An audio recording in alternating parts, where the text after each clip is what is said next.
Papalilito kami ng kanal nyo ha. Oo. May mga concern ba tayo dito na? May mga concern ba tayo? Okay, ano problema? Wala. Wala yun lang, yun lang. Ano yun? Ito yung kanto na yung guys. Yung kanal na sakit sa okay. Ayos ko. Papareter ko na. Yan po yung engineering. Sa mga kaibigan na dito sa Oplan Cayusan sa pagbisita ng ating Vice Mayor Dodot Jaworski, dito talagang tinatanong ng ating Vice Mayor yung mga ilan na concern ng mga residente.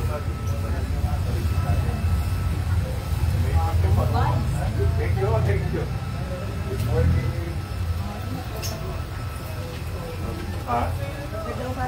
Hello, good morning. Yes, sir. Sa kabilang iskinita mga kaibigan, nakita na rin natin nandoon na ang ating Congressman Roman Romulo. Okay na mo kayo dito. Ano tayo magpasagot ng kaya yung pintura, mula din.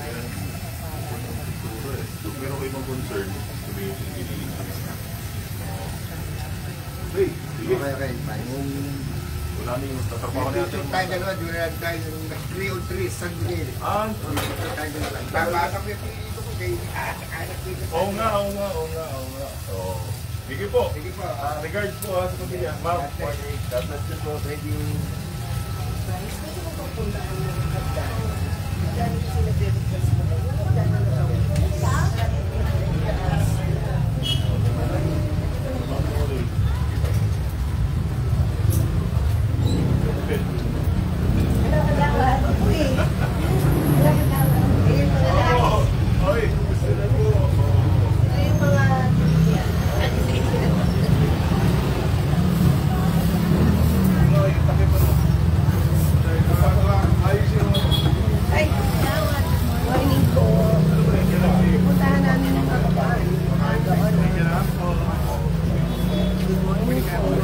Hi, Kong. Thank you so much. Thank you.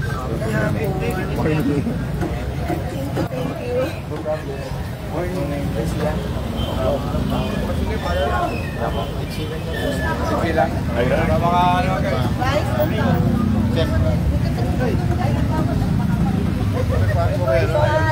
Ayan si Manny. Hindi ko ba nakita? Manny, naganda ko nila. Ayos yung takip-rito.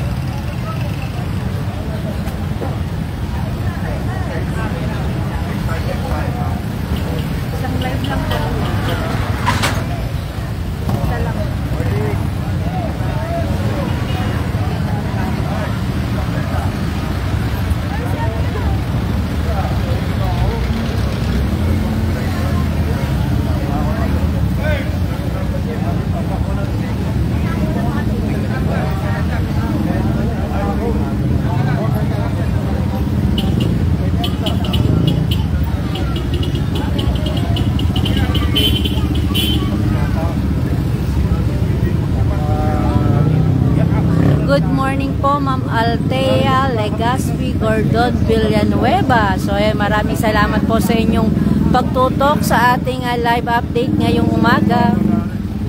Hello, Ma'am Le. Wala ka pa ba? Wala eh. Landscape na tayo. Landscape. Baka mayroon sa building.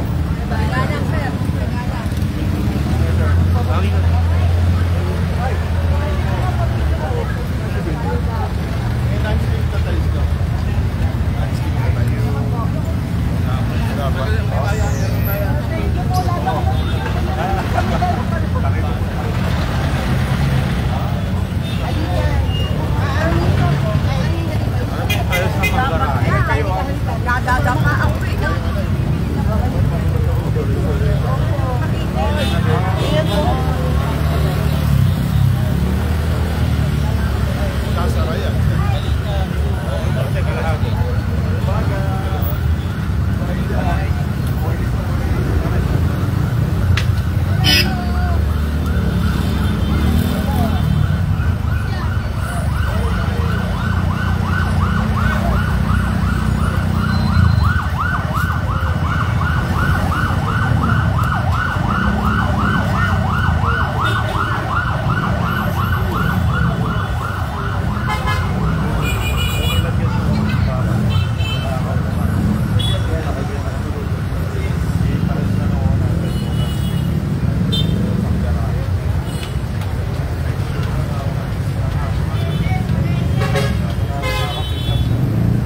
ating narinig na idinudulog ng isa sa mga kagawad ng Barangay Rosario itong hagdanan ng kanilang overpass.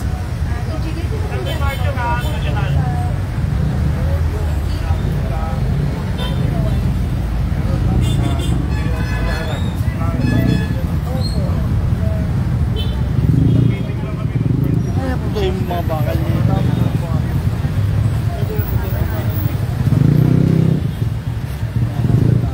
Magagawa na ba ito?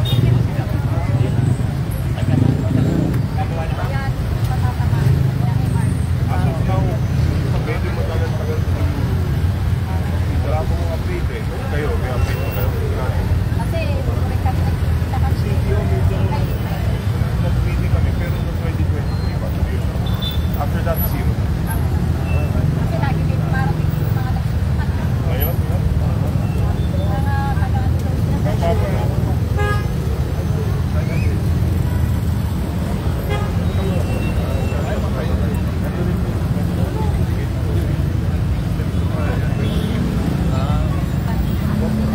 Aurora po yun. Memo kasi nasa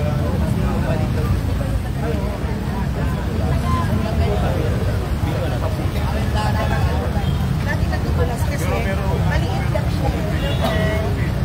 Maliit lang Hindi mo ba kayo nakikita? Nakaroon po lang.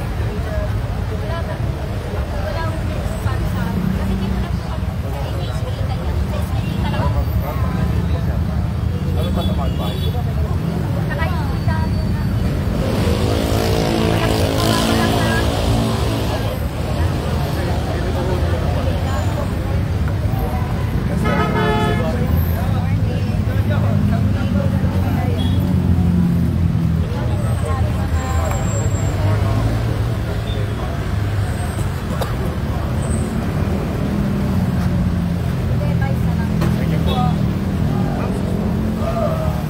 Sige, wala na lang.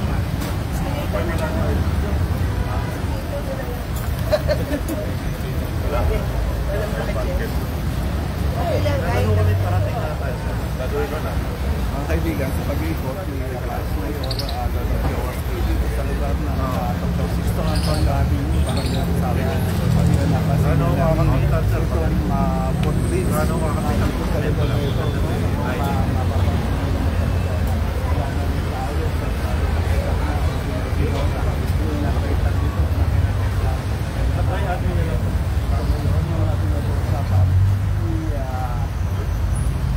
Vice Mayor Dodo Jaworski at ang kagawad ng barangay Rosario na si kagawad na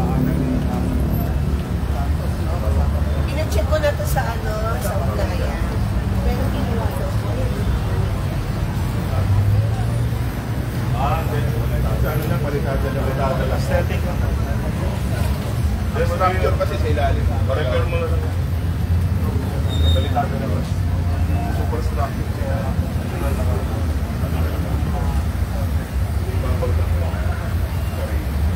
Pa-repair mo na rin. Yes sir. Babalikan na ako. Matagal na kasi yan. Mali ko.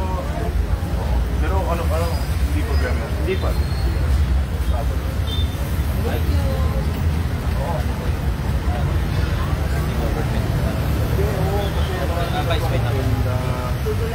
Nagugulat nga sila dati kasi may bakal itong mga kantong ito. Ang problema, pati yung bakal ninakaw. Ito na ngayon, nagkaroon po ng issue dahil nga dito wala na yung kakapitan ng sapatos natin. Madulas na yung pinaka-semento niya. So, nag-usap ulit yung engineering, palalagyan lang po natin ng textured na tiles para sa ganun, hindi na madulas yung ating mga pedestrian dito. Hanggang sa kabila po yun, mapaparepair na. By admin na lang natin gagawin para kasi medyo malilit din yung hopefully pag malagyan ng tiles, ma-repair na tayo. Right? So yan ating narinig mga kaibigan, yung dinudulog dito itong hagdanan ng kanilang overpass na kasi nga ay madulas na dahil nawala na yung stopper. Na pinaka-stopper sa dulo ng mga bawat baitang ng hagdanan. Ang i-report namin kay sa city, tinanggal po yung bakal. Yung iba ninakaw. Kaya ngayon po, this time, pinakita natin yung advice kung ano yung pwedeng magawa. Dahil delikado eh. Yung marami pong natutulas. Kaya sana po magawa na as soon as possible sa pakikipagtulungan namin dito. Okay ba? Thank you. Opo, thank you so Morning much. po, Yan ma'am. lang ay magawa ay napakalungkot natin kasi talagang tawiran niya ng mga tapos yung magsisimba na matatanda. Dito, mas madaling tumawin papunta din sa kanila. Thank you so much. Thank you so much. So yan mga kaibigan, dito talaga narinig natin at ito talagang gagawa na ng paraan at talagang napakadelikado na rin para sa mga dumadaan dito, panig-panahog, lalo na ngayon na maulan, talagang madulas itong hagdanan na ito. At mga kaibigan, hanggang dito na lamang po muna itong ating live update mula po dito sa Barangay Rosario.